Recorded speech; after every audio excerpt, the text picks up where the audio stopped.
Good evening, everyone. It's been a while, hasn't it? Welcome along to a podcast championship live stream. We've picked tonight's game because, well, it's a Friday night and it's on free-to-air TV. For those of you who don't know, as well as being on Sky Sports, this game is on ITV4. So you can also watch it in the UK for free if you haven't had access already. I'm not sure how much of this is going to work because obviously it is the first live stream on here for about 6 months, almost to the day, since Stoke lost at home to Hull in Narcy Palak's first game. How things have changed since then. But thank you very much for being in. Can already see a few of you in the chat and a lot of people going for a Sheffield United win here so far. I'm just setting up on my PC both of the streams, ITV and Sky, to see which one's further ahead. And it looks like Sky is, so we're going to go for that. Steve was waiting for a Twitch notification. Yeah, different channel today. Thank you very much for coming along either way. Rob's gone 1-0 Sheffield United. Oh, everyone bar one has gone for a Sheffield United win in the poll. Have a vote if you haven't already. Please do chuck a thumbs up as well if you haven't, because it does make a difference. And of course, because we haven't done one of these for ages, it's going to take a while to get found. I'm sure it'll be a quiet one, but we'll just have a relaxing chat whilst watching some of the football. A big weekend in the Championship, 10 games tomorrow as well. I'm off to one of the early kickoffs, Hull v Luton. The less said about that, the better. And then I'm off to watch Rob's boys for another new stadium tick-off next week, which will be Bolton versus Bristol Rovers. So making it 65 out of 92 there. Marco's in. Good to have you along. You've gone 2-0 Sheffield United. I went for 2-1 in the predictions, didn't I? So we'll see how you differ there. Most people did go for a draw or a narrow Sheffield United win, but I kind of said this a couple of days ago, didn't I, when we were doing that show, is that it's so difficult with Sheffield United because they just keep grinding out results when they've been so poor. And Coventry have been flying, but then they've had the odd poor one, haven't they? Guess who, Steve? Yeah, Mark are absolutely flying. You and Steve are two right near the top of the table when it comes to predictions in recent times as well. So big hats off to both of you. Steve's back in form as well. But lovely to see you in, and lovely to see the chatbots working, which is the one thing I was most worried about here. There's a couple of little things missing, but most of it seems to be going pretty well. So thank you very much for coming in. Let us know what games you're going to, or if you're not able to go to one live, which you're planning to watch over the next few days over the weekend. Obviously, the FA Cup is in full swing. We've got a Championship representative in Preston. And there's also plenty going on in EFL, isn't there? And Premier League, etc. So there's certainly not a shortage of football to look at. As early doors, to be honest, it's been a pretty cagey start. Coventry trying to go fairly direct. Clearly looking to get in behind quickly, which is something to do away from home a lot under Frank Lampard. Try and play on the counter. And for Sheffield United, again, there's not really been a coherence for a few months. It's just been about nicking results. Let's have a look, actually, while we're here as well, at the predictions. I want to see who's gone for what out of the regulars in here today. Just to see who I can tease if there's a few goals early doors. I'm sure we're not expecting a mighty high-scoring game here. Form guide in the last 12 league games. Coventry top of the table. Sheffield United not far behind. There you go. Tells you everything you need to know. I've not actually had a chance to look at the predictions yet. I want to see how it compares. And let us know, of course, if you are watching this game. I presume a lot of you will be. So there's a few draws. Sheffield United. I'm just seeing if anyone's gone for a Coventry win. Steve's a Coventry fan. He's done it. Not yourself, Steve, but another Steve. There's a lot of 1-1 draws and a lot of 2-1 Sheffield United wins. Weirdly, quite a few 2-alls. I didn't think there'd be that many going for a high-scoring game. I'm intrigued to see quite a lot of people have gone for Leeds to drop points at home at the weekend, which seems slightly wishful thinking. And in virtually every prediction for Burnley Bristol City is 1-0 or 1-1. Is very bizarre. I was going to ask the age-old question. I guess as we're watching Sheffield United tonight, and they're one of the top three. Sorry, Campbell's trying to square up to people here. A bit of a late tackle.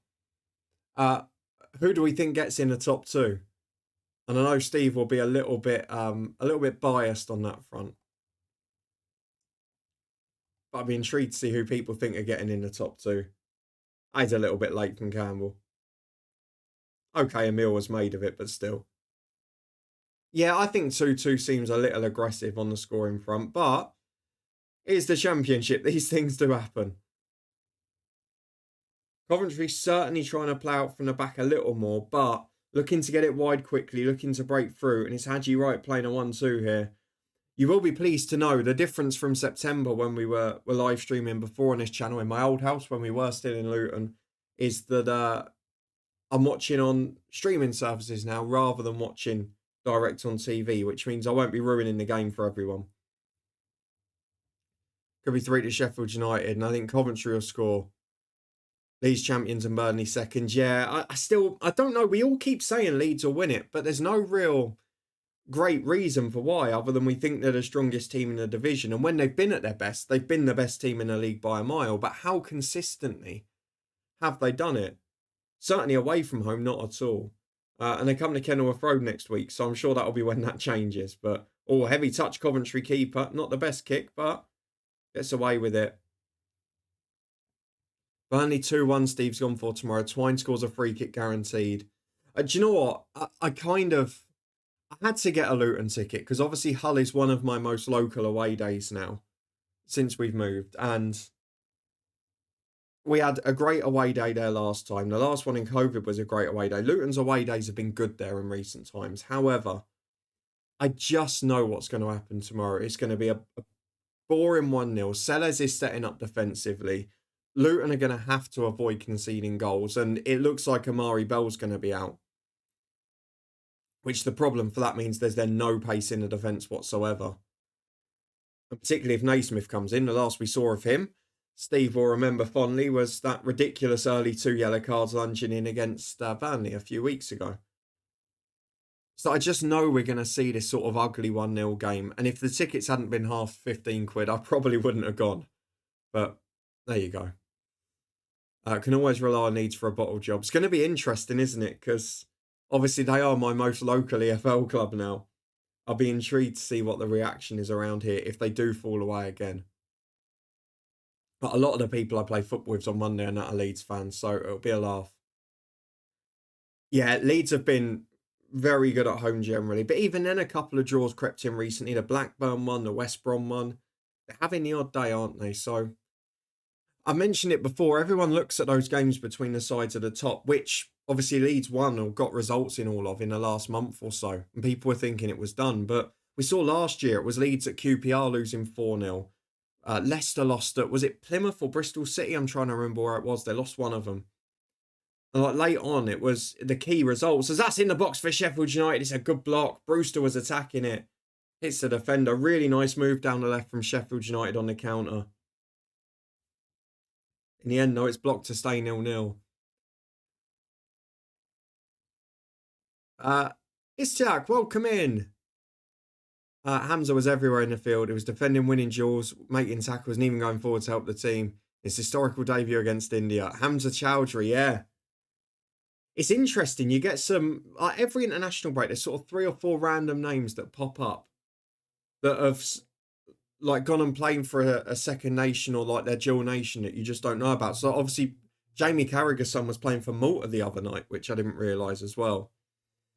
Yeah, there's always a few in the international breaks, but it's always good to see people doing well. We have it with Luton commonly, where there's the odd one now that's just sort of going jet set into wonderful places. It's a lovely thing. I still think Leeds win, but I do think Burnley beat Sheffield United on Easter Monday. Yeah, and in the UK, Steve, interesting you mentioned that. That Burnley-Sheffield United game, which is the late kickoff on Easter Monday, 5:30, that is the next game that's on free TV here on ITV. From Bangladesh. Lovely to see people coming in from lots of different countries and enjoying it. Thank you very much for being here. I hope you're enjoying the championship wherever you are in the world. It's a great league. Unfortunately, not for my club, Luton Town, this year, but generally speaking, a brilliant league. And I just hope we're in it again next season. But Steve, yeah, I don't think that Burnley-Sheffield United game, I think it will be pivotal, but I don't think it will be the decider. And right on cue, there is Chowdhury winning the tackle. Yeah, we were going to get a scores on the doors, Marco, from the other games because, as is always the case now, there is Friday night EFL football. There's a couple of games elsewhere. Tranmere have just taken a lead with Christian Dennis, and that's a big result down there because obviously Carlisle got 4 points in the last week, while was at the Chesterfield Harrogate watching another 0-0 last weekend. They got themselves a win and then a point in midweek. But if Tranmere win that, the gap becomes 9 again. And then you start to look at, could Harrogate or Accrington get dragged back in? Harrogate, another side fairly local to me now. Colchester Grimsby's 0-0, two that have definitely overachieved this year.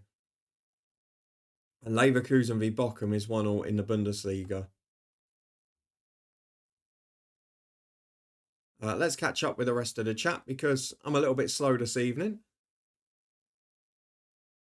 How do you watch the match? So I don't know. Obviously, I'm watching it just through ITV in the UK because that's the channel it's been shown on, which is a free channel.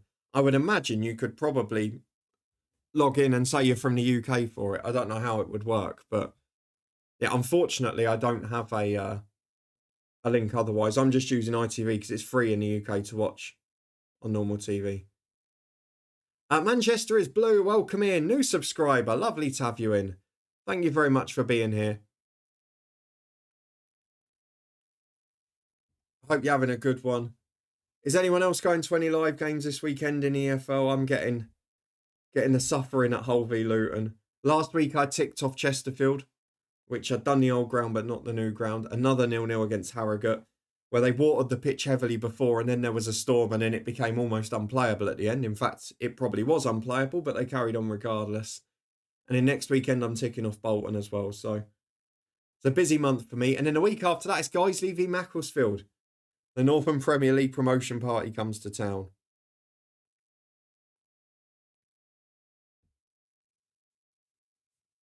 Critical Burnley get ahead of Sheffield United before the final weekend. Sheffield United's last game's against Blackburn.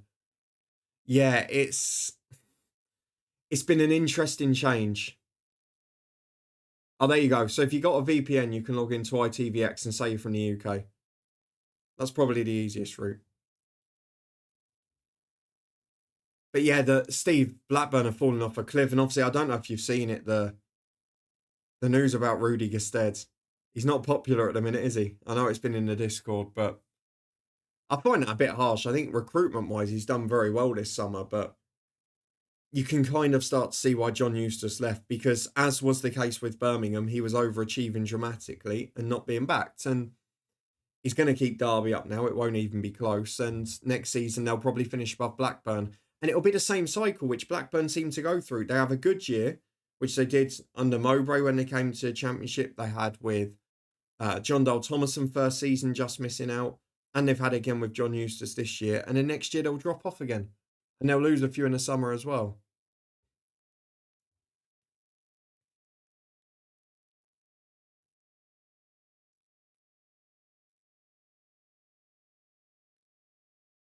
So I think it's a bit of drama in relation to not offering, because you know when Eustace went, they were all calling him a snake, but actually it was that he wasn't offered a new deal. And I think they're turning, because obviously they've brought Valerian Ismail in and they've started poorly. You know that football fans are always incredibly loyal and not fickle at all. I think they may have turned already.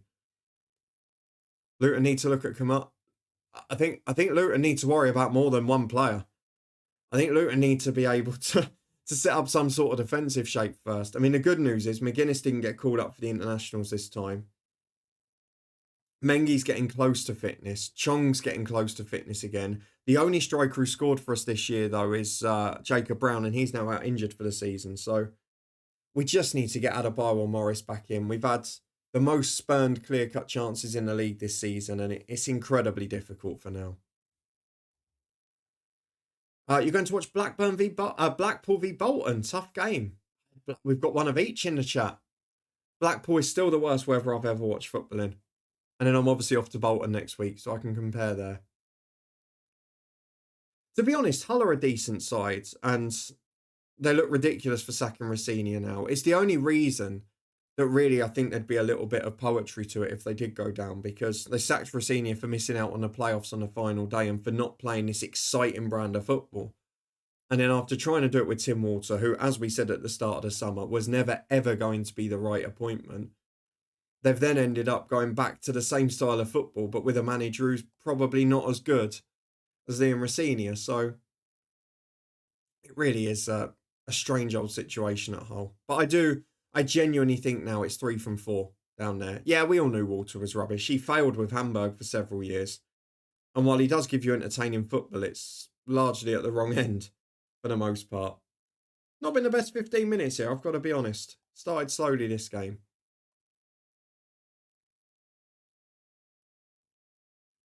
What are you thinking of Steve Bruce at Blackpool as well? Because you are starting to pick up some results consistently now.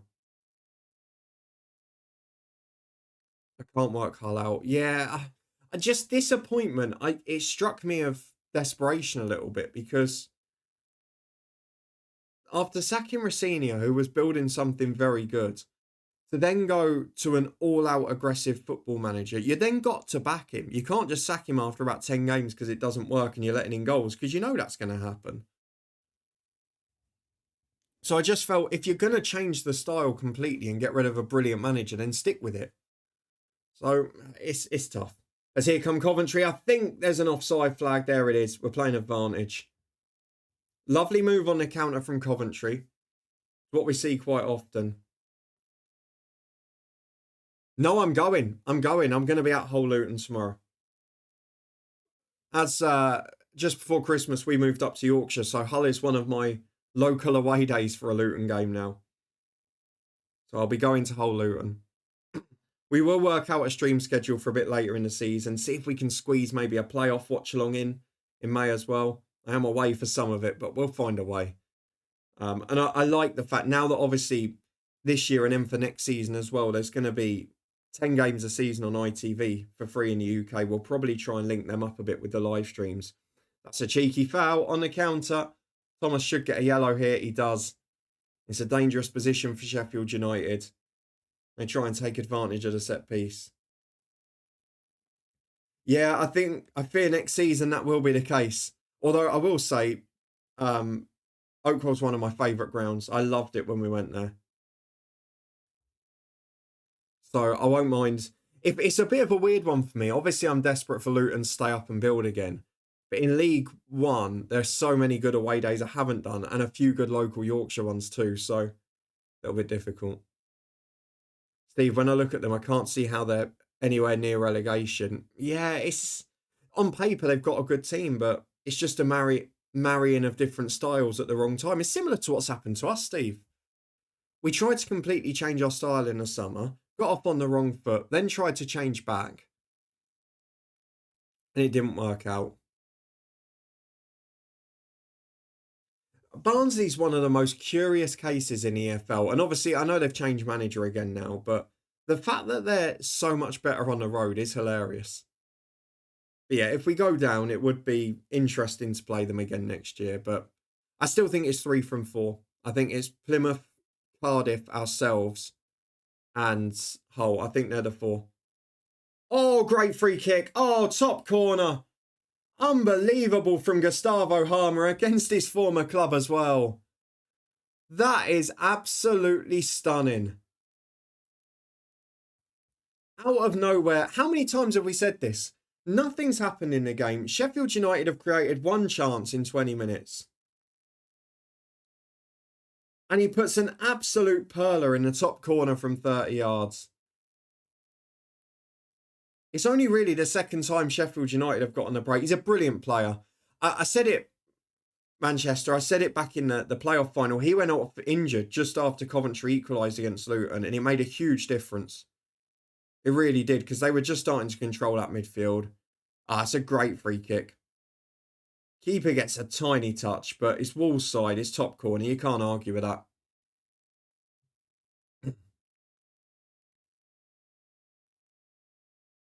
And now they're getting their stars back in midfield. You can really see the individual quality is returning. Jambo sold out for the semi-final. Lovely stuff. Won't be in much, but we'll keep my phone on to keep the numbers up. Very kind of you. Thank you to loads of regulars for popping in as well.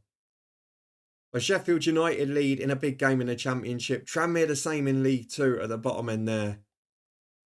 An interesting night so far. And thank you everyone who's chucked a thumbs up on already. We will be back on Sunday night as well with our mini prediction show for Preston v Derby, once Preston have played their FA Cup tie. Yeah, it's a lovely free kick. And now Coventry have got one at the other end from a wide position. He's had a really tough time. It's Fantasy Darbo who missed the penalty. He's had a really tough time since. So he went to Forest Green, and if you remember, he was the one that got slated by Troy Deeney in his brief stint there. He then went to Raith Rovers in the Scottish Championship, and I think got released from there after a few weeks. And I don't think he's had a club since January. So yeah, not been great for him. I do feel for him as well. It just seems to have completely shot his confidence and harmed his career. I wonder if Mark Robins tries to pull him back at Stoke next season. I doubt it. He's probably not Championship level anymore. I tell you what, talking of Scottish Championship as well, what about Victor Wanyama turning up at Dunfermline with Neil Lennon? That's an interesting one for the day. Free kick Coventry, and this is where Sheffield United come into their own, isn't it? Them and Burnley are two teams, that once they get ahead in games are just so difficult to do anything against. And obviously at the moment, Sheffield United going top, without the points deduction, they would be clear going ahead to the end of the weekend as well. Do you miss Horvath? Probably not so much, to be honest, because Kaminski's a brilliant goalkeeper. He is the best keeper we've had for a very long time. But Horvath did a good job for us. I've got nothing but positives to say about him. It's a shame that he started the season in a difficult manner. And obviously had some trouble with Cardiff, but I've got nothing bad to say about him. I think he was excellent for us. I can only remember off the top of my head him having one clanger in the whole season. He didn't really do anything special. He didn't make many saves that you thought, oh my wow, God, that's outstanding. He made one against Sunderland in the playoffs. But he didn't make many mistakes. He was a fairly solid keeper. But I understand why we went for the upgrade in Kaminski. Thoughts on Carlisle? Carlisle's an interesting one. Very surprised that Mark Hughes went there, on the face of it. Thought briefly he was going to get the reaction, particularly I think it was after they won at Barrow, wasn't it? And obviously they had a decent week this time. They'll be desperate. If Tranmere don't win tonight, maybe they've got a chance, but I still think it's going to be quite difficult. We had a look at their running in a recent FM live stream over on Twitch. I'm going to have to jog my memory again, because they did have, I think, a couple of big games, didn't they? They've got Doncaster away this week. Chesterfield haven't really got anything to play for. But then they've got Morecambe away. They've got Accrington away, who are obviously a couple above them. So there are still teams in and around them that they could get results against. I don't know about the Mike Williamson one, because he did a really decent job at Gateshead. MK Dons, I know he was so tactically naive in that playoff semi-final last year, the Crawley game. It was one of those where you've got to adapt your style at some point. But they've got a lot worse since he left.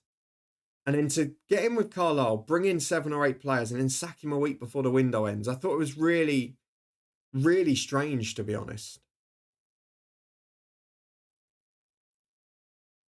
So I'm a little bit surprised. I wouldn't go as far as to say I think he's an awful manager. I think the jury's still out. I've probably not seen enough live games to give a fair judgment on Breeze, the keeper. He's made some very good saves, but then you're a team at the bottom of the league. You're always going to be forced into shot stopping, aren't you? The question is how consistent he is. Like things like commanding of the area and bits like that, I've not seen enough to be able to comment fairly, but pulls off some good stops. He's a very young keeper, and he's one of those that if Carlisle do go down to the National League, may well benefit from it. Unless he gets poached elsewhere, of course. As Coventry breaking down the left, Sheffield United made a bit of a hash of clearing that. In the end, no, cleared away. A long-range shot goes comfortably over the bar. It's been a fairly quiet 25 minutes, really, lit up by a moment of magic from Gus Harmer, who produced a brilliant free kick. Ability's there with Harris, definitely, but consistency is the problem with so many of those players, isn't it? Kadeem Harris is one of many in that boat. Was he? I'm sure he was linked with Rangers many a year ago. But he's just sort of gone from this really hot prospect at Cardiff to someone who's floated around, switched up and down the leagues. Obviously, he played out in Turkey for a bit, didn't he, and various other places, but I'm surprised he hasn't made more of an impact at Carlisle. Let's put it that way. And maybe it's he's in a team that's struggling for confidence and not in the best of form. But when you consider, what was it, the year that COVID started, he was in a championship with Sheffield Wednesday and he looked decent in that campaign. It does seem a little odd that he's struggling at the bottom of League Two now. Yeah, this is Sheffield United all over, Steve. You're absolutely right. And it's why when I was asked the other day, I find it so hard to choose between you and Sheffield United, because United keep winning efficiently when they're not playing very well. They don't look special, but they keep grinding out results, which is exactly what you think of a team that would get promoted. But then history always tells you that the best defence does the best and gets promoted. And Burnley have conceded 11 in 38. It's one of the best records you'll ever see. Now, hang on a minute. Sheffield United are away. Campbell's trying to look great. It's a brilliant ball. Touch is heavy. Oh, it's just an overhit touch by Brereton Diaz. It was a great ball from Campbell. It could have been two there. Both sides looking a little susceptible to the counter. As that cross in is deflected and it just about stays in play. But yeah, that's the point I made, Steve, as well. Although both of you are doing the right thing and one of you will go up because of it, whichever one of you it is, and even if the other comes up in the playoffs, we both know what's going to happen next year. You'll be coming straight back down with a paltry points total because this gap to the Premier League now is ridiculous. I think Leeds, to be honest, are the last hope in terms of a club that will just go absolutely bananas financially. They've got so many players out on loan at big European clubs, and if they get the best squad together from the players currently there and the players out of the club, they might be one that can compete in the Premier League. But a few people said that about Leicester this year, and while they didn't help themselves by sacking a manager when they were outside the relegation zone, just because the fans didn't like he'd managed a rival at some point, we've not really seen it materialise. So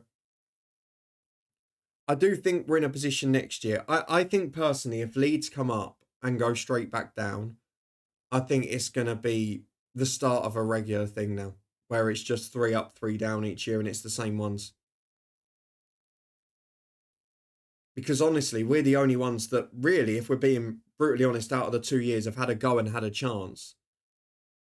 And in that situation, Sheffield United not playing to the whistle. Silly boy. And it cost us massively in the next season because we were fighting to the final day. We had to eke everything out of the team. And we went into this year with half a squad not fit because of the injuries and the tempo we had to play out last year. He missed a penalty against Bromley, did he? That's a shame. That's always a thing. When you're a side at the bottom with confidence hitting you, always the concern. Marco, do you think Sheffield United have been the better side so far? I don't think there's a lot in it. I think they've looked more defensively secure of the two. They've only been broken against once. I don't think there's been a lot in it. I don't think there's been many chances at all. It's just a brilliant free kick that separates it, isn't it? But Sheffield United have broken through probably 3 times now. So you have to say they've probably edged the chances or the opportunities to break. But I don't think neither side's really been on top overall. As in from the left it goes. The cross is slightly behind everyone. I have to get the match stats up and see how it compares.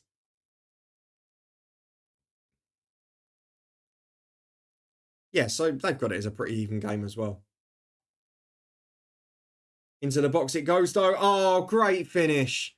And yet again, it's just a moment of magic on the right-hand side. Cross comes into Tyrese Campbell. He reacts really well to just flick it into the far corner. And it's classic Sheffield United. Done very little and lead by 2-0. The sign of a side that are going to get promoted in my book. There's part of me watching this that's starting to think, could it be Burnley Sheffield United? I mean, we can obviously do a huge favour to you both next weekend, but it's just a little bit of good play on the right-hand side. Lovely little 1-2. The left-back switches off, gets caught in behind. To be honest, that ball across is brilliant because it's just in front of Campbell and it's at pace. And Campbell just glances it in with his left foot. It's a good cross. It's a brilliant finish. It's a classy goal.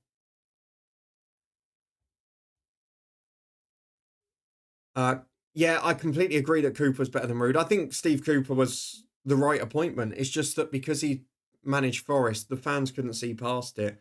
Obviously, player power is stronger at Leicester than most clubs with certain players. Oh, Coventry keeper's caught on a Cruyff turn, and you lucky boy, he's gone down claiming he's been fouled. I'm gonna suggest there's not much contact here. Let's have a look.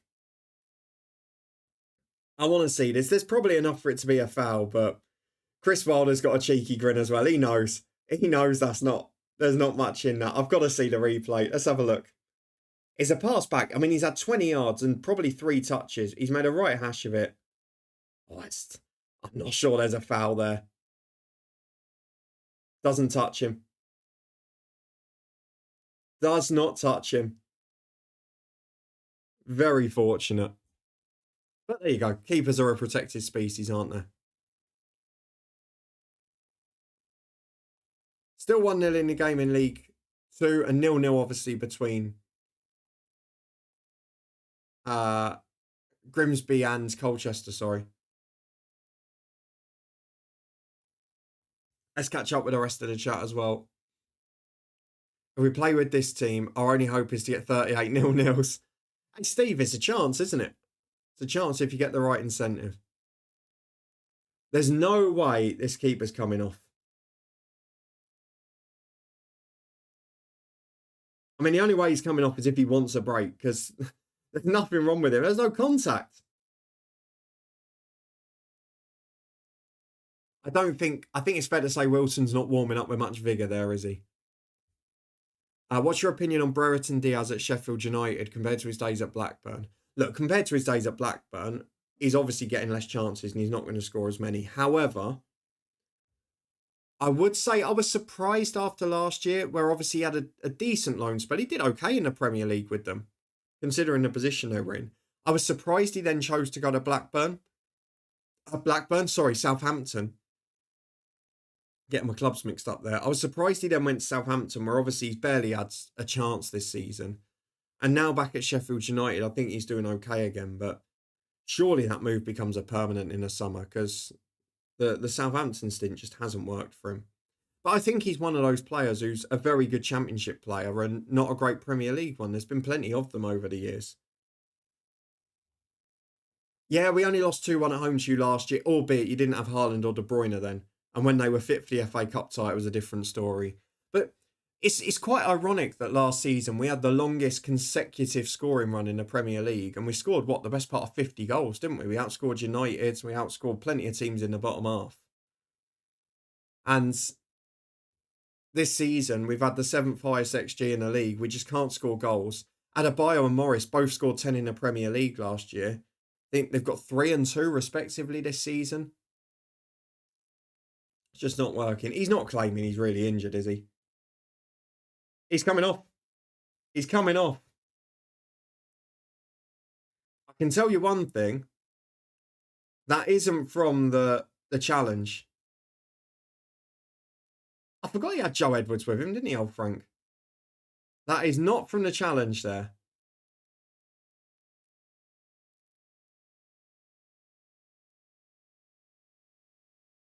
I've got to see this. Is it where he's landed trying to do the Cruyff turn? Yeah, so he's caught him. It is. He's caught himself in the ground trying to do the Cruyff turn. He's got it wrong.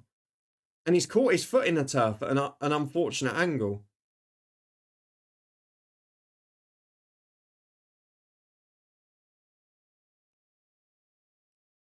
So fortunate to get the free kick, but unfortunate to get the injury from it.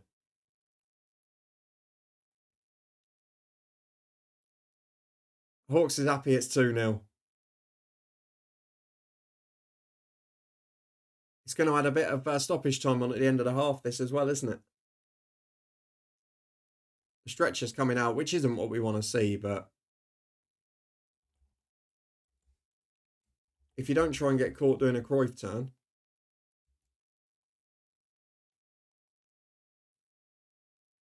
I'll be honest, I don't think he'd want to join a League One team. If we'd have stayed up last season, because we would have lost Barkley anyway, I think he would have been a signing we would have gone for. And I think we would have been an appealing club given what happened with Barkley. Obviously, we gambled that this year with Shandon Baptiste, and he's barely been able to get fit. So these gambles just don't pay off sometimes, unfortunately. Sai, good evening. Good to have you in. I think we're going to end the poll on who's going to win now, because I think it's fair to say Sheffield United will be the winners at this point. They've managed to put percentages together that don't add up to 100, but nobody went for a Coventry win, and you're all right to do so. Even here, it's these little things where you notice the difference between the top teams and the ones in between. Sheffield United got all the players going, moving the ball around and that. Coventry players sort of standing, having a chat. It's one thing I noticed when we went to Burnley the other week. I said it, the intensity of the Luton warm-up was so far off. It scared me from pre-kickoff. I think Phillips might stay at Ipswich. I think the deal was already virtually done for him to go back to Leeds. It was just about whether they went up so they could afford it. But obviously, that's going to be interesting. If they don't manage to stay in the top two. Because their playoff record isn't great, is it? If Ipswich had stayed up, I think he would have had a chance. Because he's not had a terrible season there. Things are well, Si. How about yourself? Have you got any live games this weekend? Anything to go to, or are you're down to TV this week?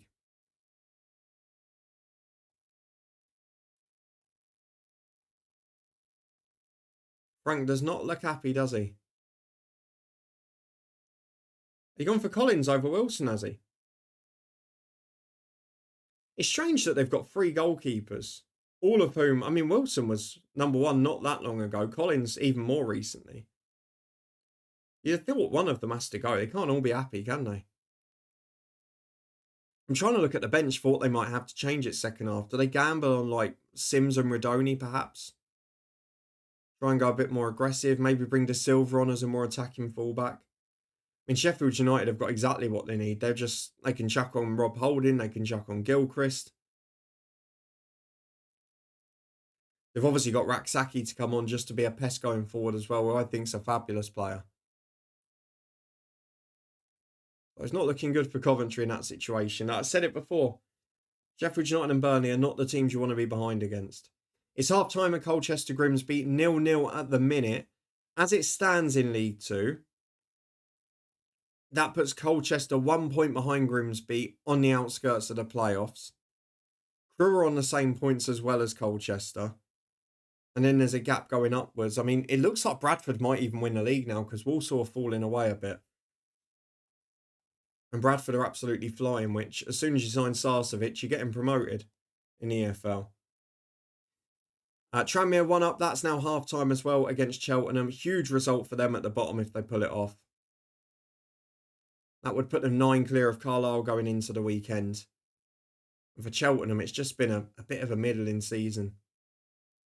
Poorer defensively than I expected them to be.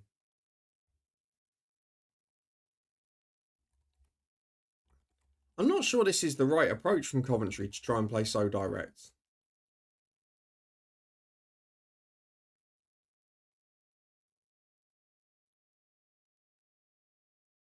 Are we talking Hull Charlie Hughes, former Wigan? He was good the few times I saw him at Wigan. I've seen him obviously a few times in TV games for Hull, and I'll probably see him live in the flesh tomorrow. He looks a really decent young player. I guess the problem is that he's not got that big experience to play alongside. He's a very similar mould by the looks of things. And he was obviously signed as their big replacement to Jacob Greaves, wasn't he? Where it's probably a bit too soon for him for that. But another one, if they go down to League One, he'll be fantastic. If they stay in the Championship, he'll probably just need someone alongside him. And I feel for him a bit because obviously he signed as this brilliant player in the summer, but Jacob Greaves was part of a defence that was playing incredibly solid and robust, disciplined football under Liam Rosenior. And then he comes in under Tim Walter and they're playing crazy football. And then obviously he's in straight away with a different manager and he's now setting up differently under Celeste. So I feel for players like this a bit because they just get pulled from pillar to post in terms of style. But yeah, I think the potential's there again. In League Two, who do you think will win the playoffs? It's a really interesting one, isn't it? Because for that, you've got to choose who you think the top three will be. Let's get the table up. Because I'm looking at my pre-season predictions. I obviously had Bradford, Port Vale and Doncaster, I think, to get promoted. I mean, I had Grimsby to go down, but we'll gloss over that for now. Who did I have as my fourth?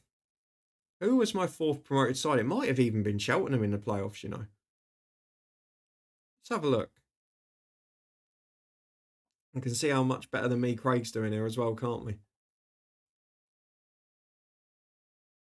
Can't see Carlisle beating Doncaster. No, neither can I, but stranger things have happened at this stage of the season. You never know.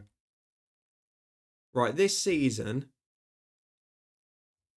God, my relegation zone was Grimsby and Colchester. That is one of the worst calls you'll get. I had Gillingham to get as the playoff promotion. My playoffs. I tell you what, I'm normally pretty good in the EFL when it comes to my predictions. They're normally relatively solid.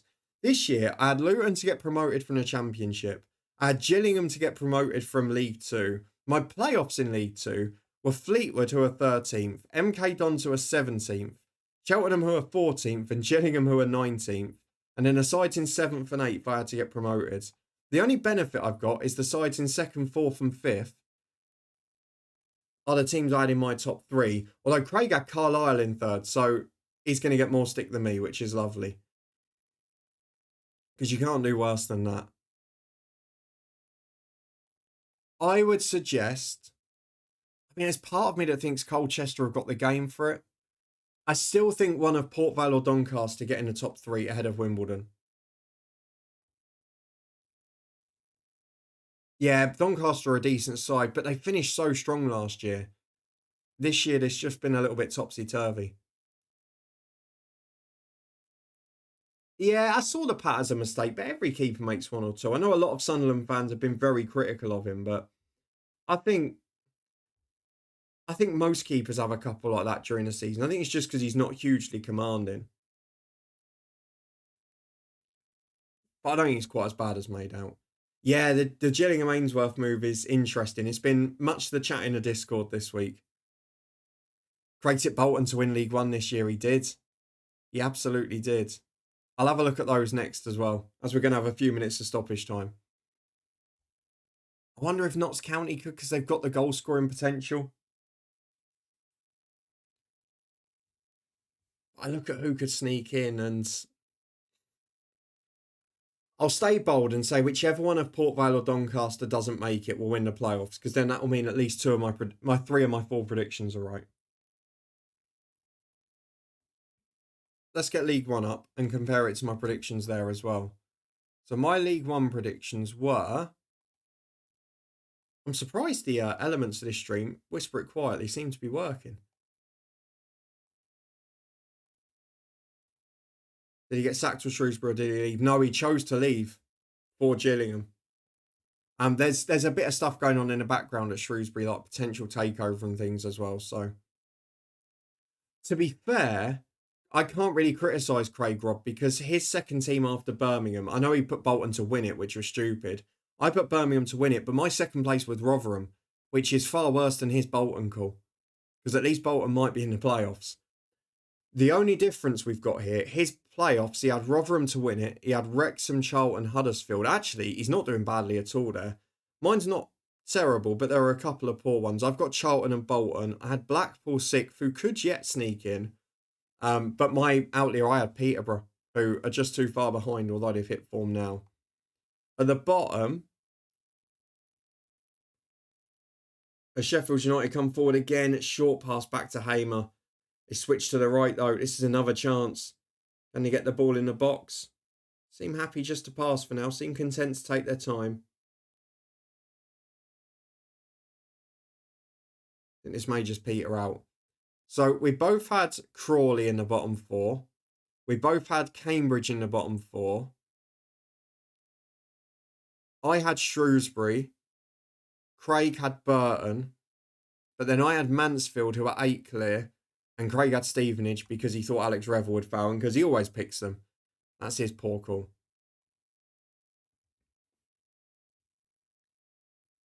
I had Blackpool in the playoffs yet. But obviously the changes they made at the start, it's unfortunate.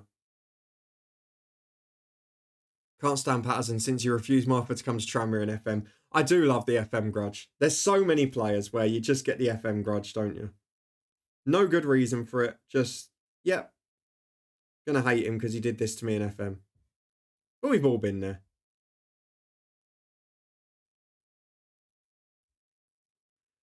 I don't know about that. See, the problem with Steve Evans, I watched a lot of Stevenage the last few years because obviously I was a Luton fan. They were obviously playing at home opposite weeks most of the time, and Stevenage was a cheap one for me to go to watch EFL football, the short bus from my old house. So I used to go and watch Stevenage a lot, and they played really aggressive, entertaining football. Yes, they were direct at times from set pieces and that, but they used to leave 2 or 3 up from corners.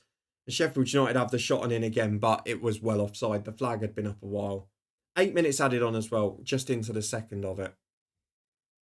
But Steve Evans did an incredible job there. And while Stevenage have kept most of the results up this year, they've been far less entertaining and far less progressive in terms of their football. I do think he's a bit of a one trick in terms of getting in experienced, bustling squads and not really leaving the club for the future, which is why I found his statement in the TV game the other night bizarre. We were watching it on stream, weren't we? As it's a cross into the back post. Oh, Campbell's fluffed his lines. Rebound deflects to him again, and it's a good save from Collins. Should have been 3. Coventry looking really vulnerable to the counter now. And because they're coming out, Sheffield United are getting chances galore. It's a lovely little ball over the top, that.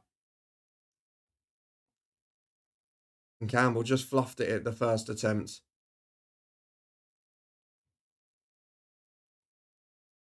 But yeah, Steve Evans saying yesterday that he was carrying a bit of deadwood from the last 2 years and a team struggling to win. I'm not sure about that.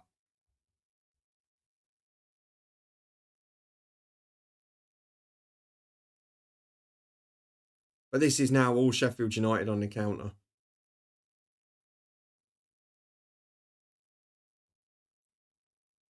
Really struggling with the counters, Coventry.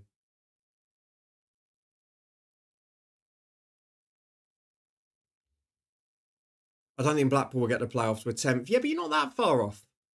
And you consider the season started pretty poorly. Just look at my championship predictions. They're not great either, to be fair. I mean, me and Craig basically went identical for all of it, bar 2 teams in the playoffs, I think. And we've probably, of those 2, both got 1 right each as well.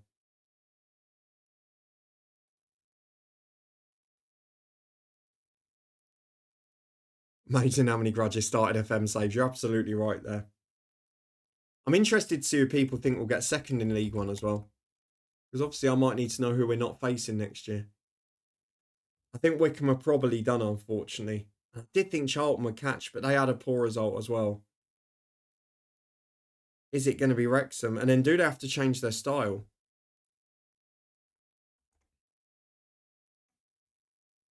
Because there's a question mark then about can you just go out and get experienced players and pay them more than anyone else? You probably can't do that in the Championship.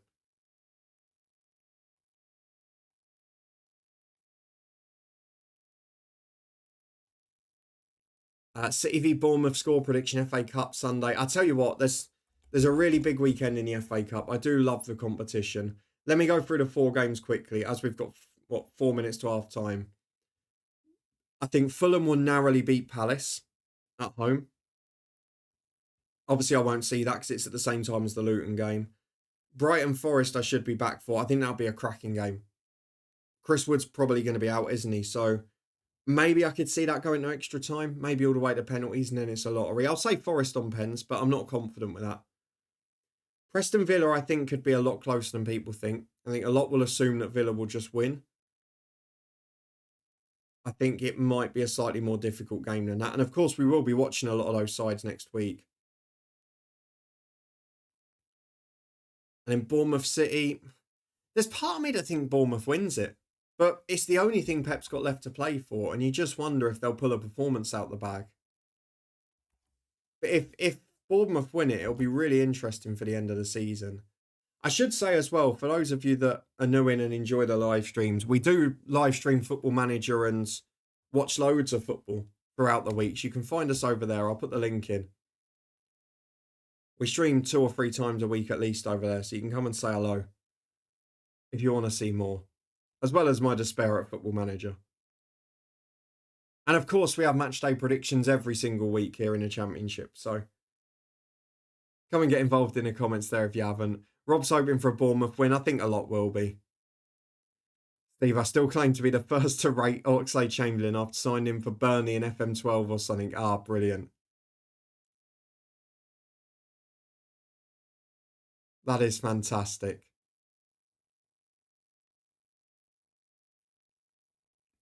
You can follow on Twitch even if you're a kid. It doesn't make a difference. It's family friendly. We don't do all of the aggressive clickbait stuff. Yeah, second half's just kicked off in League 2, and it is a flying start for Grimsby. I watched it tick, but you beat me to it. Literally the first minute from the kickoff. They've done so well this year. I really thought they were going to struggle. I thought both of these sides would. Cowley has signed some players late in the window at Colchester, which made a difference. For Grimsby, it's just been a really good turnaround. Leverkusen back ahead against Bochum as well. Oh, Tyrese Campbell again, just wide. Sheffield United are carving Coventry on the counter now. I've been so impressed with Campbell every time I've seen him this year, to be fair. Left-footed strike is so close. And still 1-0 to Tranmere against Cheltenham. 5 minutes in the second half there. And we're just a minute from the break.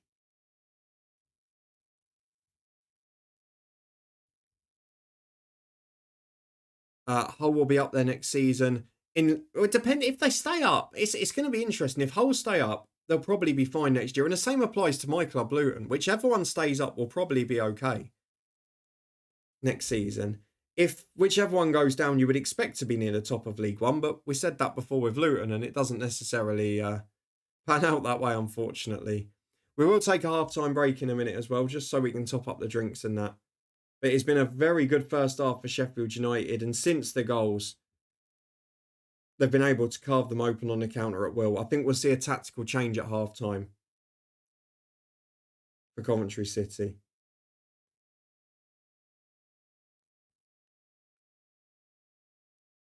And that should be about it. Yep, the whistle goes. Cardiff might be League One. Yeah, I think it's through. I said it, I think it's 3 from 4. Plymouth, Cardiff, Luton and Hull. I think Derby will be completely fine with Eustace now. Pompey are too far away. Watford obviously gave Oxford the win to keep them up. And you look at the managerial situations, Marco, which is the interesting thing. Derby went and got an experienced Championship manager who's done it before in Eustace, and he'll get them out of there. Oxford went and did the same with Gary Rowett. He'll get them out of there. Plymouth took a gamble on someone who's not managed in England. He probably won't get them out of there. Cardiff went for an interim and a cheap option. Probably won't get them out of there.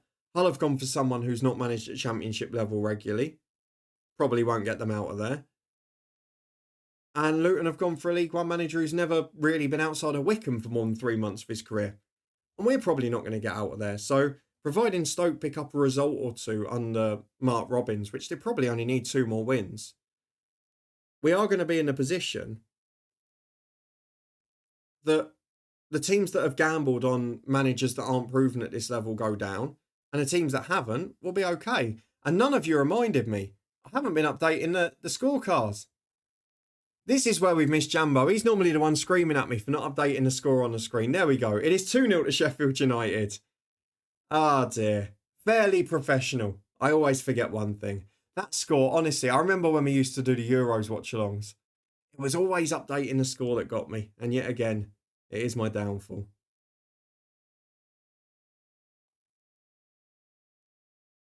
I got laughed at when I predicted Cardiff to go down. See, my predictions are often a year early. I put them to go down last year, and they did well to stay up in the end, but it it was a season that faded. But I don't think I expected it to go that badly this year. I thought they'd sort of float. I think I had them about 18th or 19th. I don't know if I've still got my championship notes on here. I think they might be on the laptop. I would be interested to see where I put everyone else. Have we got them? We've got League One. Yeah, Championship 24-25. Let's have a look. I want to see who else I had in and down there. I still think Luton could escape. Well, I think we've got a 1 in 3 chance because I think Plymouth are probably gone. And I think it's between us, Cardiff and Hull. I still think Stoke will get out with Robbins. So let's have a look at what I went for at the bottom. I had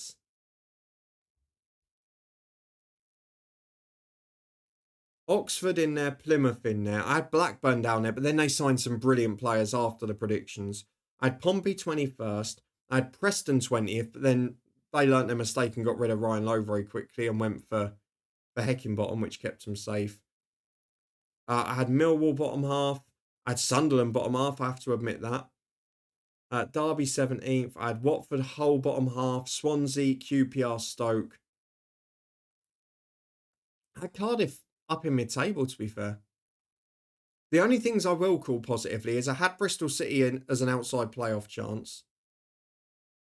I had Coventry to finish up in 7th. And I had West Brom in 6th, which may well be right, but I did that on the strength of Corberan. And I got slated for putting them in the top 6 as well.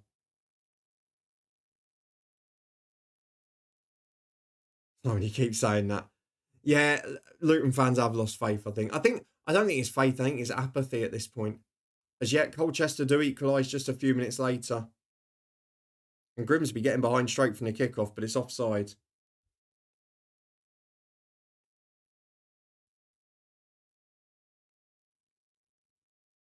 Assisted by Jack Payne. What a player, honestly. I took Tyrese Campbell out of the EFL fantasy team tonight as well. Which, good timing. You can see our fantasy league in the description if you want to get involved.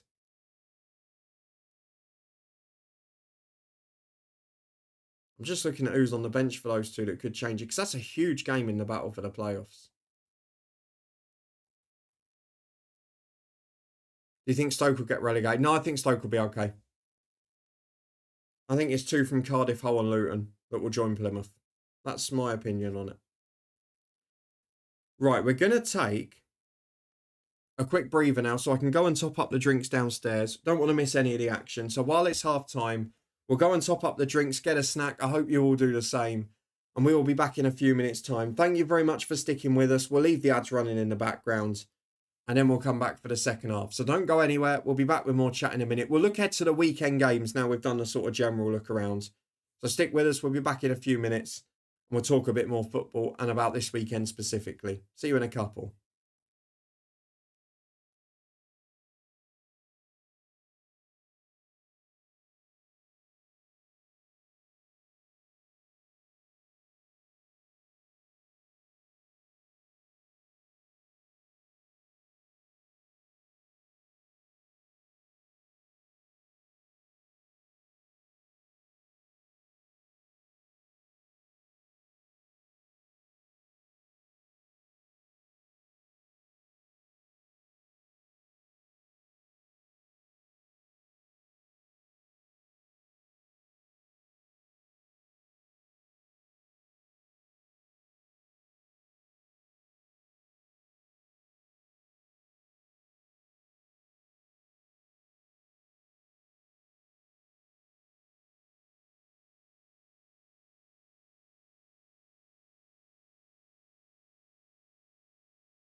And we're back again. Thank you very much for sticking with us while we top up the drink. The king of them as well.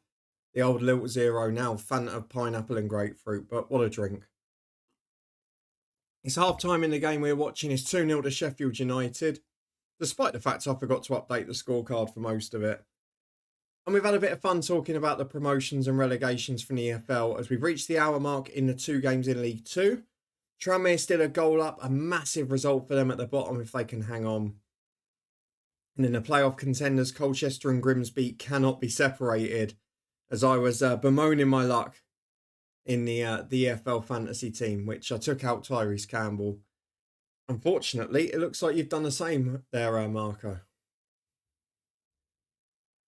For the second half, we'll obviously watch a bit of this second half until it's hopefully game over or until Coventry stage a comeback and give us some drama. But in the meantime, let's get up the fixtures for all competitions this year, because we talked about the EFL for the weekend. Sorry, about the FA Cup. Let's talk about the EFL as well. The football tomorrow. Obviously, we've talked about the FA Cup ties. We've talked about Hull Luton, which I'm convinced I'm going to see a 1-0 defeat in. My predictions for the weekend were generally quite low scoring, despite the begrudging 3-0 home win for Watford and one for Borough against an Oxford side that really struggle on their travels, We've then got the classic sort of Burnley boring win at home. We've got a tight game between Sunderland and Millwall. And then a couple where I just have to hope as a Luton fan. I have to hope that Sheffield Wednesday can nick the result against Cardiff. I have to hope that QPR can nick a result against Stoke when they've been in awful form recently. And I have to hope that Valerian Ismail suddenly hits form at Blackburn. Yeah, to be fair, Steve, I said it'd be low scoring. A few people went to all. We are also, Steve, I may say, we are 1 goal away from my perfect prediction, which I've picked up 4 of the last 6 Friday night games in full weekends, which is pretty incredible. Certainly by my standard anyway. But yeah, 2-1 would be a lovely way for me to start the weekend with 3 points. I'm trying to look at the results tomorrow because I'm looking at how it pans out if it goes as I've predicted. Because I had Hull to beat Luton 1-0. I had Plymouth to lose. I had Oxford to lose. I had Cardiff to lose. But I had Pompey to win. I had Stoke to win. And obviously Derby aren't playing. But in midweek, I'll probably back them to get something against Preston now. Yeah, to be fair, Marco, it's quite a tough one to call because between yourself, Steve, and myself, the last few weeks, we've probably been the highest point scorers overall across all of them. So it's going to be difficult to decide between us. We've all got a different one here. And with it being 11 games this week, it's obviously going to be a little lower scoring, you'd imagine.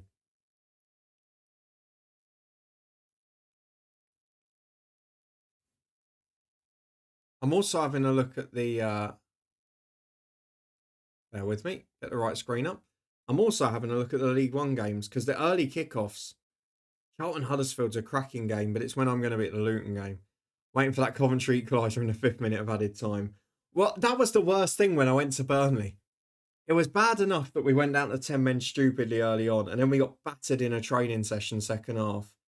But I lost my perfect score in the 94th minute to Ashley Barnes on his 300th appearance. So infuriating.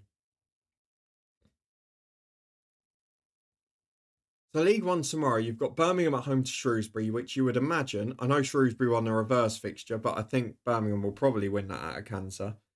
Charlton Huddersfield's a cracking game. Stockport should beat Burton. Wickham at home to Lincoln's interesting. Barnsley are great on the road, so they could put Wigan in trouble. Reading Peterborough will be a really interesting game, as will Blackpool Bolton. Exeter Wrexham. I think the way Gary Caldwell's going, it'll probably be a Wrexham win. Obviously, I'm going to watch the Bristol Rovers game against them the week after. That seems an interesting game on paper, doesn't it? I know it looks fairly mid-table-ish because there's 6 points between the relegation zone and the rest, but Burton win their game in hand. And Bristol Rovers and Mansfield are looking right over their shoulder. Jambo's back in. Good to have you along. We'll have a look at the Scottish fixtures for the weekend as well. Accrington, Bradford. Bradford win that, they're going up. Yeah, doing the business for you again, absolutely. I really don't know Blackpool Bolton. It's such a tough one to call. Bolton had really started to look good under Schumacher, but then the last two games, ironically against Bristol Rovers, the reverse of the fixture I'm going to see next week, were beaten by 3-2, and then lost that crucial game at home to Stockport. It's just taken their sights off a little bit. But they were brilliant at home to Birmingham. They've picked up some decent away results, particularly the draw at Wrexham as well. But then Blackpool lost at home to Orient last time, which is no shame the way Orient have played this calendar year so far.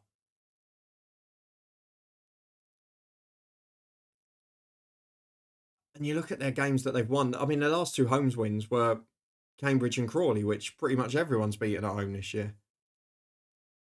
Jambo returns and thinks you've kept the score updated throughout. That's brilliant, isn't it? I updated it right on cue, Jambo. As soon as they scored, no doubt about that. I think Bolton will edge it. There you go. I'll stick my neck on the line. I think Bolton will nick it by the odd goal. Maybe 2-1. What about you? Are you confident for a home win? Or are you concerned for it?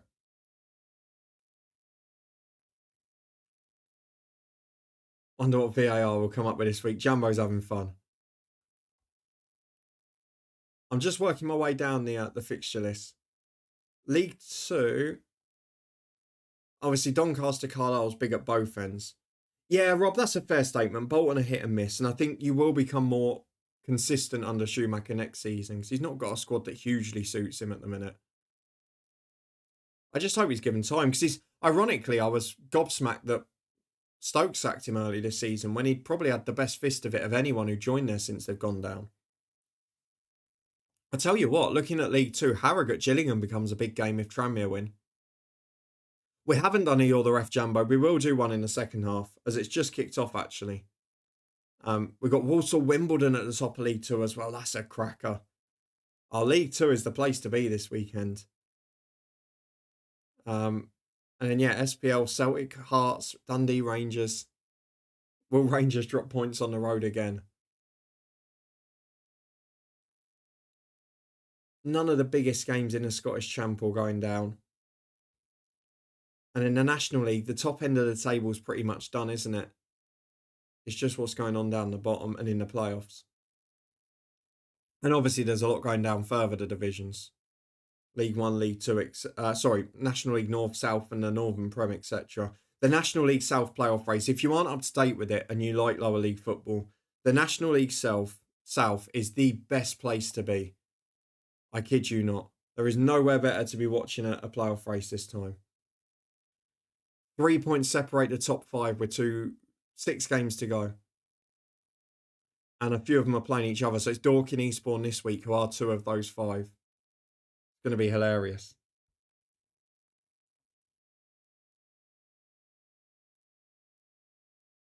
Yeah, and that's the thing, Rob, isn't it? He should get time and he should get to rebuild the squad. If you're willing to give Everett 2.5 years after promotion and another half a season after that final performance, then I think he deserves it. I don't know, Jumbo.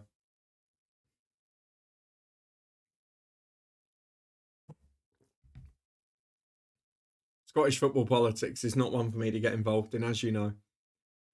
Mark, I think as well as you, it'll be a rough game. 1-1, 1-2 Bolton. A good away form recently. Like us to get a win, but I think Bolton might edge it. Yeah. The problem is at this stage of the season, it never really goes with form, does it? There's always these weird, crazy results out there. I mean, up until probably last week, no one would have seen Bolton losing 2 in a row.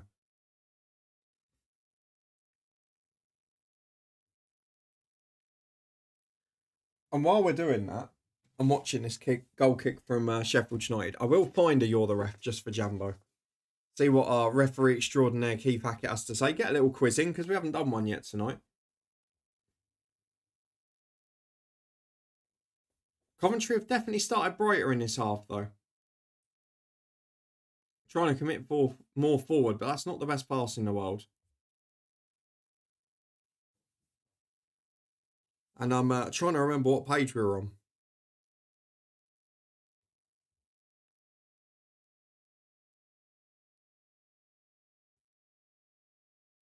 Oh, I love this. I love this. Let me give you the order F scenario. Basically, I give you a niche scenario that would probably never happen in a football game. And you tell me what you would do if you were the referee. And we'll see if Keith Hackett agrees with you. Former referee extraordinaire. So this is your scenario. In the dying seconds, how many pages do we have left? We're on 75. And the last one is 105. So basing it on 3 scenarios a page with a couple of exceptions. We've probably got another couple of months left, Jambo, of this book, and then we've got the littler ones follow afterwards. So here's your scenario. In the dying seconds of a cup tie, a goalkeeper goes up for a corner. He discards his gloves on the goal line as he intends to just go on the attack.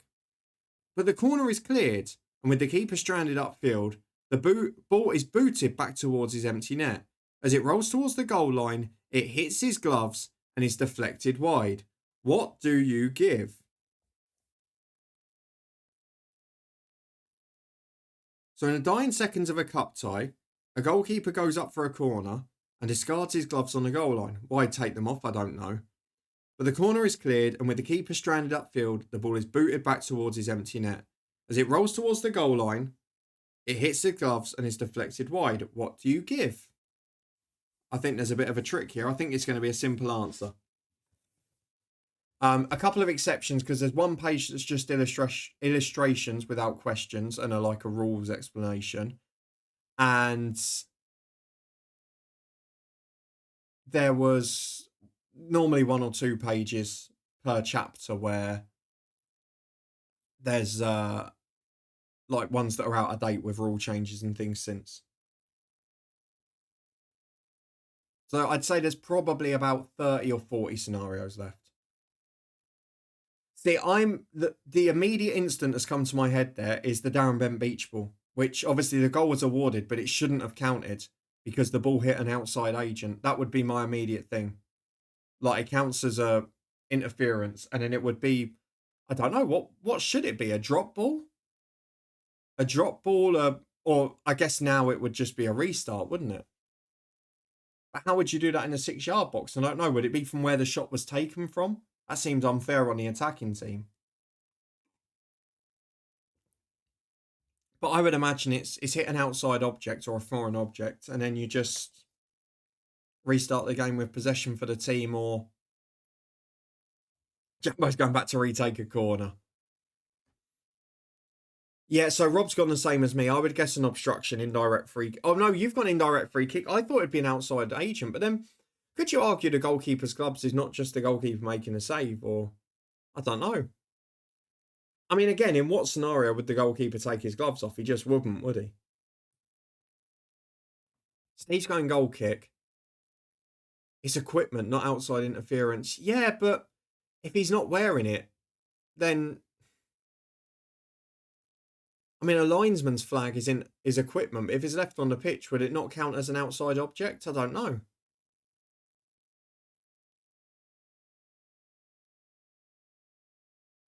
I'll stick my neck on the line and say outside agent and disallowed as or not counting as the Darren Bent beach ball goal shouldn't have. And in that situation, I said drop ball. And now the rule will have changed to like a restart, uncontested restart. Where that would be from, I don't know. And that won't be in the book, but I think Keith will have gone drop ball. Thank you everyone who stuck with us this evening as well. Lovely to see so many regulars in. And thank you to everyone who's continued to support the prediction shows throughout the season. I really have appreciated that. Sheffield United's first foray forward of the second half. Overhit, goes out for a goal kick. While Coventry have started brighter. They're still 2-0 down and they're still dallying with the ball in goal. Different keeper, same outcome. Jambo, there he is. We were waiting for that answer. The conspiracy theory enters the chat. You have noticed at the start of the second half, Coventry are playing Victor Torp a lot higher up, almost as a number 10 now. Behind, right in the middle, and 2 wide players getting a very, very high up the pitch. Right, let me give you the answer to this scenario. What does Keith say? Oh, it's a very short answer. I wasn't expecting it. Couldn't resist, Rob. Of course he couldn't. Club football's back, and that's what has to happen.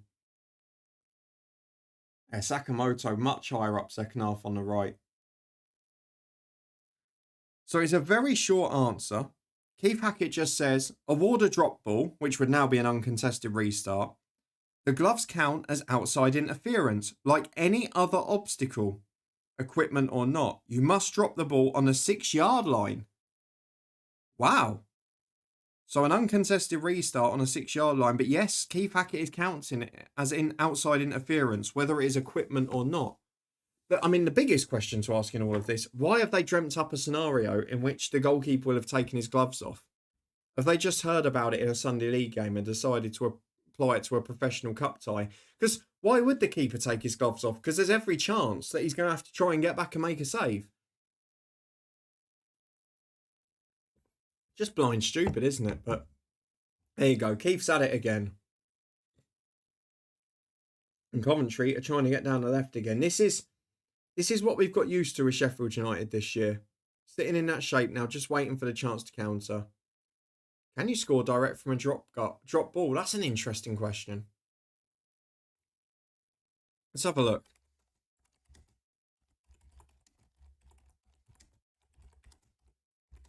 Was it called an uncontested restart now, isn't it? Let's see.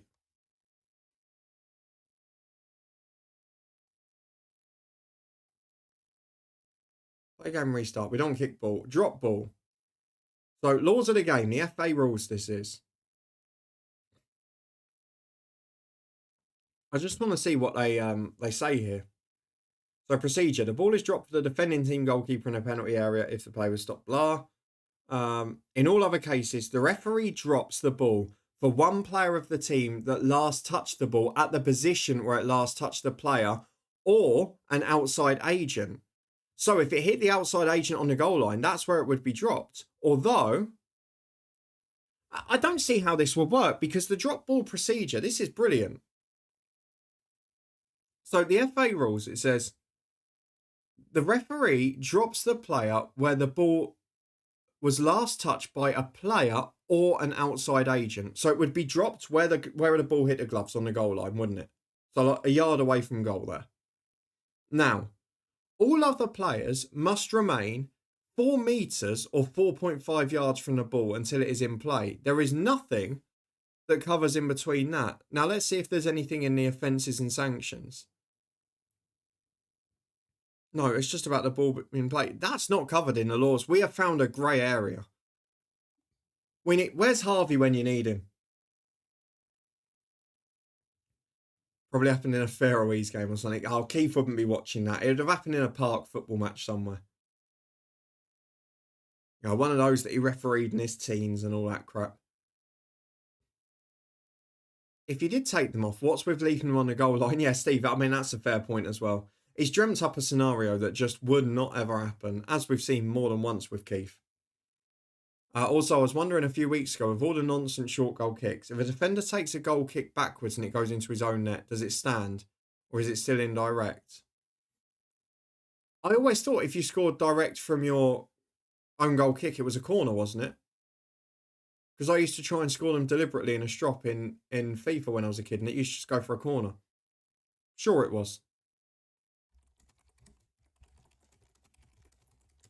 Let me just check that rule hasn't changed. An own goal cannot be scored from a goal kick in the highly unlikely event that the ball hits the kicker's own goal before being touched by another player. A corner kick's awarded. There you go. Something I remember from being a very agitated child playing video games. There you go. Sheffield United on the break again. Barely had a chance second half. And the fullback's just skinned half the team. Brilliant play. And there's one rule, Steve, that would have been FIFA 2000, just hasn't been touched for years and years and years and years, whereas everything else they have to tamper with. 2-1 at Grimsby. The battle for the playoffs is getting interesting. Grimsby Town have gone back ahead. Corey's got the goal. They're doing so well. When you look at the team they've got, I know Rose is in as the skipper again. Denver Hume's in there. There's not many big names in that side. They've done such a good job. Bayer Leverkusen have got a third in the Bundesliga late on. Adley scores that one. And it's still 1-0 to Tranmere, which would be a huge result. They're still clinging on. I want to see the match stats for that game. Tranmere, they've been dominant, to be fair. It looks like it's been a really good performance. Might be doing just enough to stay up. Match stats of the Colchester-Grimsby game. All Grimsby, in fairness.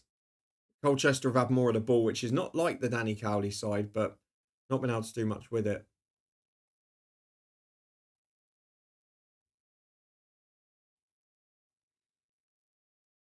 Couple of games in Wales tonight. Birchie's beloved Barry Town are 2-0 up. Flint winning Aberystwyth. God, some names about there. And Benfica 1-up in Portugal. Keeping an eye on everything tonight. Oh, you said about the Gloucester game. Rob said about it earlier. Let's have a look. Gloucester. See what the score is.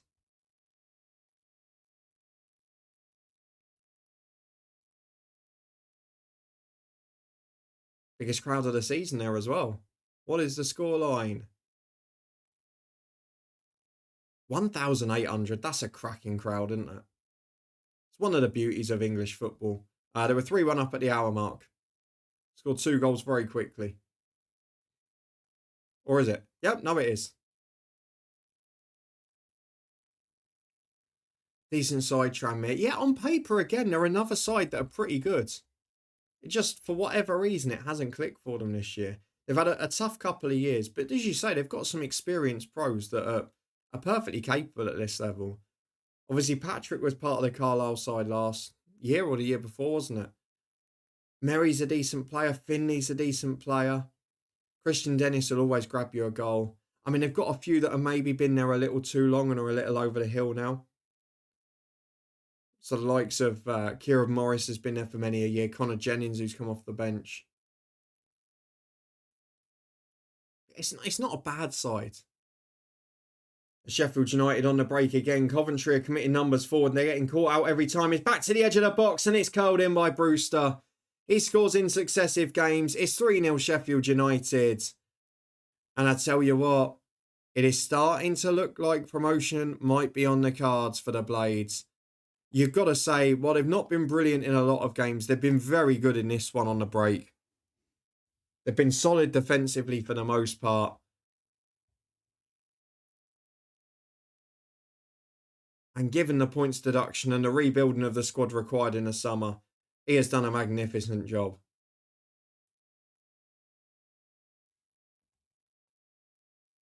Yeah, the perfect score has gone for all of us now. But again, it's just Coventry chasing the game, which to a sense is admirable, but they've been caught out. In the end, they did get 5 back, but they're all chasing the ball.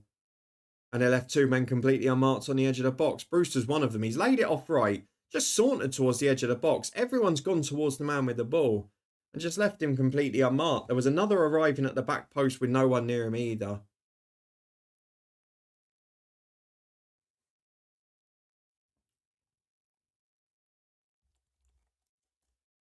Yeah, I'm sort of in the same boat, Rob, with Guiseley. I'm desperately hoping they come up because that North next year is going to be great with Macclesfield in it.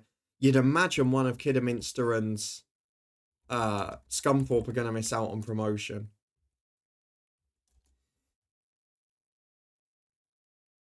You've got Chester up there as well in the playoffs. There's going to be some big teams about in that league. Southport struggling in the bottom half this time. It's just a shame, really, that Farsley are coming back the other way, are in such a mess off the pitch. But some interesting sides at that level for sure. Scarborough starting to look a bit better in recent seasons. You still got Darlington in there, floating in mid-table every year. Hereford as well.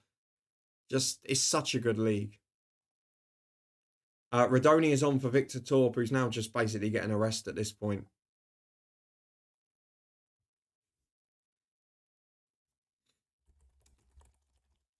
Coventry have got a free kick on halfway.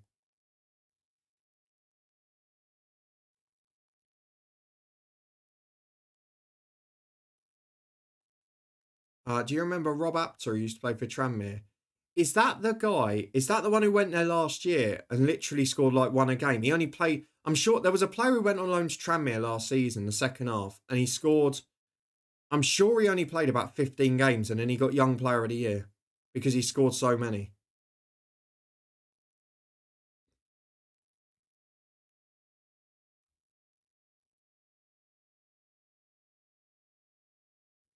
Sure, that was him. He's at Blackpool now, isn't he? That's where I presume he was on loan from.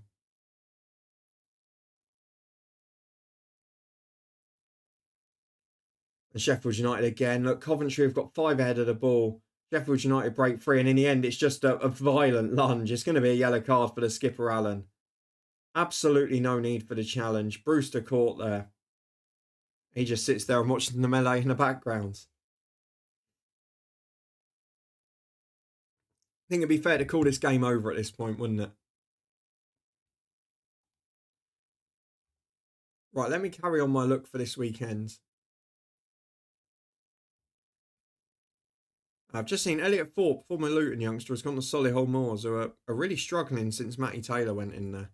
There's another one who keeps getting jobs, and I don't know why. Same as Michael Appleton's gone in at Shrewsbury, hasn't he? Which was a bit of a surprise one.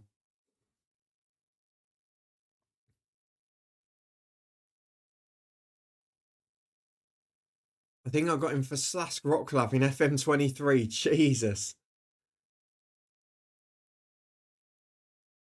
Always the wackiest of clubs with you, isn't it, Steve?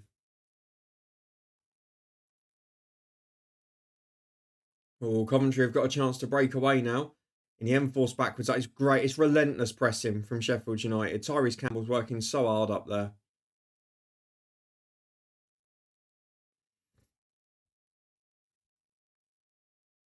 What games are you all, for those not going to games tomorrow, what ones are you all planning to watch on TV? Because obviously you've got a lot of choice this weekend. I'll probably watch the 5:30 game in the FA Cup when I get back, or 5:15, sorry, Brighton Forest. I should be back just in time for that. And then Saturday for me, it'll just be FA Cup doubleheader with a quick break in between to record the midweek championship prediction show. There's not really a lot of football on TV this weekend, is there? There's nothing on Monday night of note. Just the Serie A game probably to watch. Dundee Rangers if Hearts don't annoy me, Jumbo. Fair enough. I think that'll be an interesting game because Dundee are a poor side this season, but Rangers have just been fascinating since, well, for a long time, but especially since Ferguson took over. The inconsistency. Good ball in from the Coventry fullback Bidwell. Dealt with well by the defence and then cleared long by Brereton Diaz. Coventry, for the most part of this second half, been in the ascendancy, been in the Sheffield United half, but they're just waiting for that breakaway. And every time, they've got a man over on them. And then midweek, don't forget over on the Twitch channel for Load FM, we will be live Tuesday, Wednesday, and Thursday night, all with watch-alongs from the Premier League and the EFL, keeping up to date with a feast of football, which should be absolutely brilliant fun.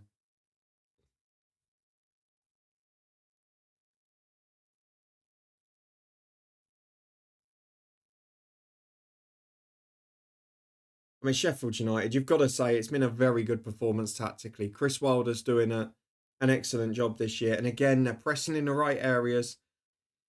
They're very well organised. And tactically, they look a lot better than we're probably giving them credit for. And this isn't one of the nights where they haven't deserved to win. They've played the game beautifully.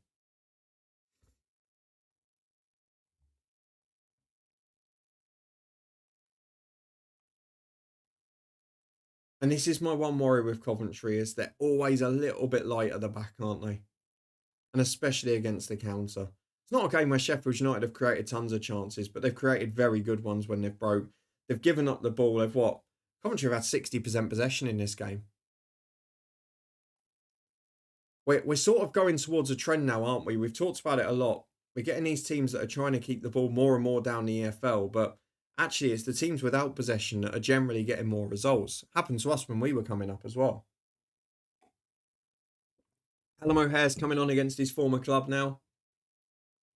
But Gus Harmer, he might replace actually. No, Brewster's the man coming off. He's played really well. Starting to come again now. Hitting form, starting to look like the player we all thought he was going to be for so many years.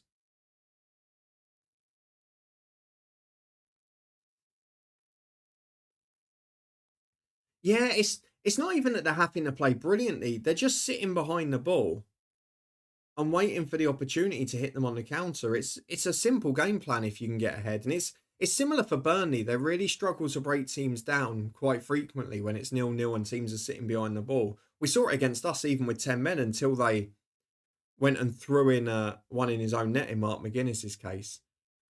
But then they're just so confident from them because on the counter, they've got players that can take advantage of space. It's a lovely 1-2 from the throw-in for United into the front post, deflects to the defender. Gets it away. Yeah, I mean, for the lightness in defensive midfield areas compared to, say, a Leeds, for example, and probably a Burnley, Sheffield United have got so many attacking players. Brazil manager sacked. Yeah, you don't lose 4-1 to Argentina and keep your job too often, do you? That doesn't surprise me.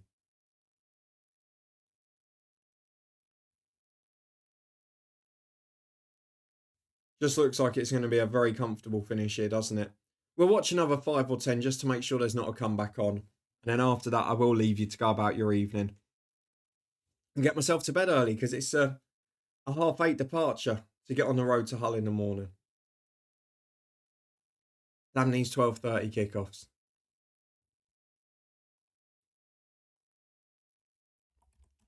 We're obviously coming towards the end of the League Two games tonight, so we'll keep a close eye on any late scores there. The moment, both games being decided by the odd goal. The Tranmere game is into the 90th minute. Only 3 have been added on. And they are 3 minutes away from 3 crucial points that might just see them safe. Grimsby are 2-1 up against Colchester with 5 to go. And that is a big one in the battle for the last playoff places.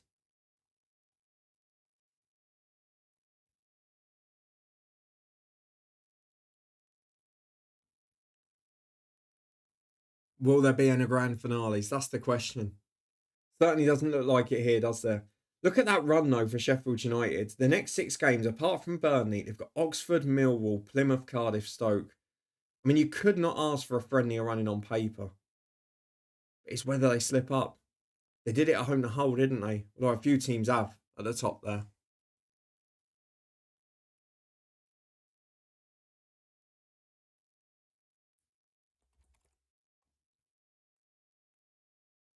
Bit of a late challenge from O'Hare, but Coventry keep possession. It's then intercepted. I'd argue it wasn't that much of an advantage there, but still. They're going to get away with it for now. And now they can break away. And again, it's straight through the middle. Cannon's got in behind. He's one-on-one. The first touch was poor. It's allowed the defender back. Binks, I think, gets in with a challenge. It's just so easy on the break. They've committed Coventry and they're getting torn to shreds on the break. Yeah, it's just a poor touch. That's all that's cost them there.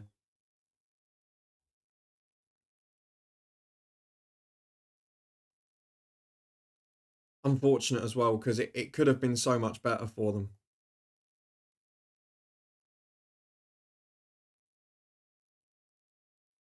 Another corner kick. I mean, we get the 4th. We can just call it curtains, can't we? Because it's been so dominant. Without having the possession. And there it is, right on cue. Tranmere get the seconds. 93rd minute, the final one of stoppage time. I'm going to guess. Right footed shot from the side of the box. I'm going to guess Cheltenham committed a few forward and it went wrong. The Sheffield United play back to the edge of the box. Cuts in towards O'Hare. He might score as well. Callum O'Hare deflects just over. Oh, it could have been both for the old Coventry boys. Lovely footwork, though. But that result, I mean, it should see Tranmere safe, shouldn't it? Puts them on to, 40 points? Tranmere and Accrington, Harrogate and Accrington on 41. And then Carlisle down on 31, Morecambe on 30. With 8 to go, it's going to take a miracle, isn't it? And you feel with Carlisle not finding that winner in the week. Might be costly. The final whistle's gone there. That's a huge win. And we're into stoppage time for Colchester Grimsby. 92 have been played. 6 minutes added there, so we've still got 4 to go in the battle for the playoffs. It's another corner to Sheffield United here. Big deflection for the Harmer shot.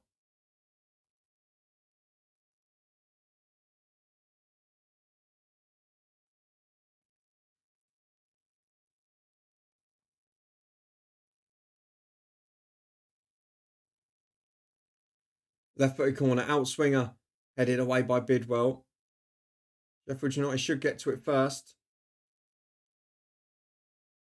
And there's no pressure on them to put it in quickly. That's the difference now, isn't it?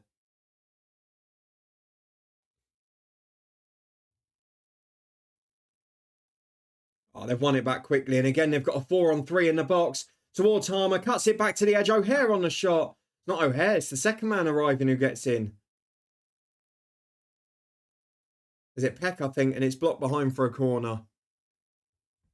I mean, there's a point now where Frank Lampard probably has to just say, look, let's not harm the goal difference anymore. Let's go back to our standard shape and stop getting carved open on the break, because this is silly. And it could get ugly for them.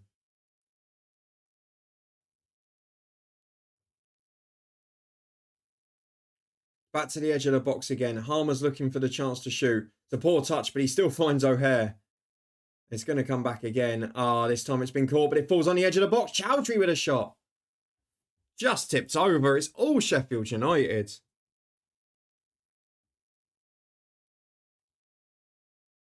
It has now become pure dominance, hasn't it? And it's starting to look like a side that fancy automatic promotion here, to be honest.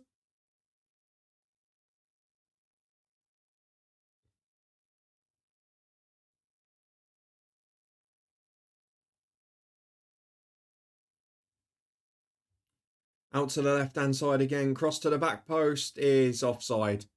Not going to count for much.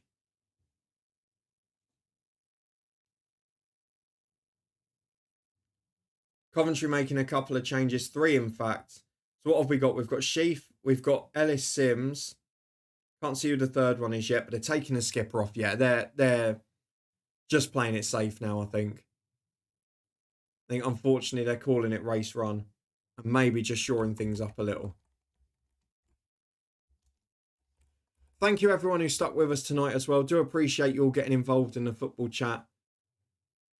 Always been good fun, and I appreciate that after 6 months away, so many of you have come along to say hello. We've got 2 minutes to go in the Grimsby game. We're just going to wait for the end of that before we finish the stream. Haji Wright's been taken off. Coventry arresting everyone. And it's Mason Clark off for Patterson as well. We'll just see out to make sure Grimsby win their one, because that's a big game that's still got a bit of jeopardy on it. Now I'll leave you to enjoy your weekend. Still going direct with the counter-attack, Coventry. And this time they have got a chance to break forward. It's the sub Patterson finding Sims. Touch is heavy, but it falls for the edge of the box for Sheaf. All 3 of them involved. Van Herwijk back to Sheaf. Chance to shoot. Blocked by Chowdhury with his head. That's brilliant defending. Absolutely superb.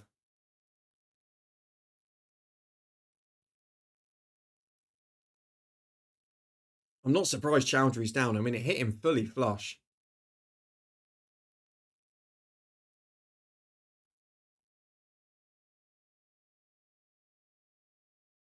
But he put his head in where it hurts. It's a really good block.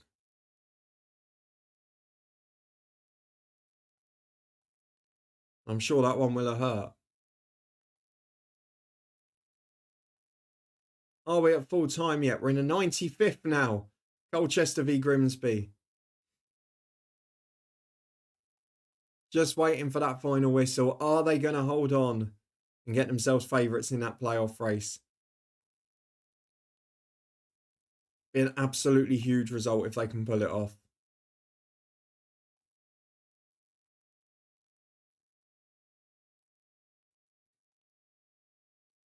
Just waiting for the injury news on Chowdhury. There's no need to take a risk if he's struggling.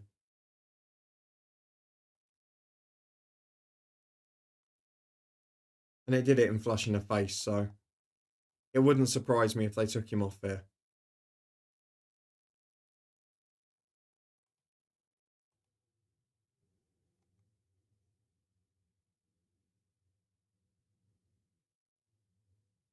It seems he's all right. Seems that he's going to be carrying on.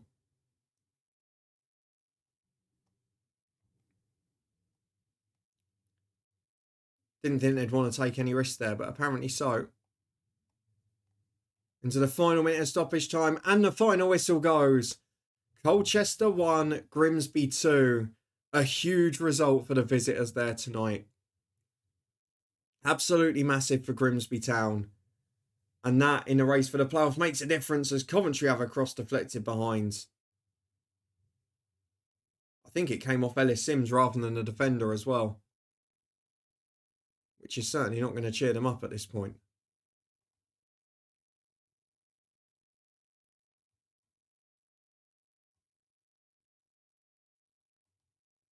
Yeah, it just got too much on it. It was Ellis Sims. Too heavy a touch. So we've got the results in. Tranmere win a big game at the bottom. Grimsby in the race for the League 2 playoffs. And Sheffield United look like they saunter into victory here. Though they've given it away in their own third again with Armour Hodzic. We'll just see out this attack before we say goodbye. I hope you all have a wonderful weekend, whichever football you're watching. Unless you're a Hull fan, of course, because we need the win and I'm desperate to get it. As Sheffield United have nicked it, they've got a 4-on-3. Oh, he's left it too long to play the ball, but he's got the chance to go right. Deflects through to the keeper. That's a little bit greedy from Cannon. Should have definitely played right there. All that's left for me to say is thank you so much for everyone being involved. Thankfully, the technical side seemed to work well. Really appreciate everyone who got involved in the chat. All of the regulars that came over from the FM channel too. And of course, the regulars from this podcast channel. Really appreciated it. Have a great weekend, everyone. And we'll see you again here soon. We won't leave it as long before the next live stream. We'll be back on Sunday night regardless, with more championship predictions for Derby Preston. And of course on Saturday morning on the Twitch channel, with Load FM to play some Football Manager and talk about all the weekend's games. I'll see you there. Have a good one, everyone. I'll see you again very soon. Thank you very much, Marco. Have a good weekend.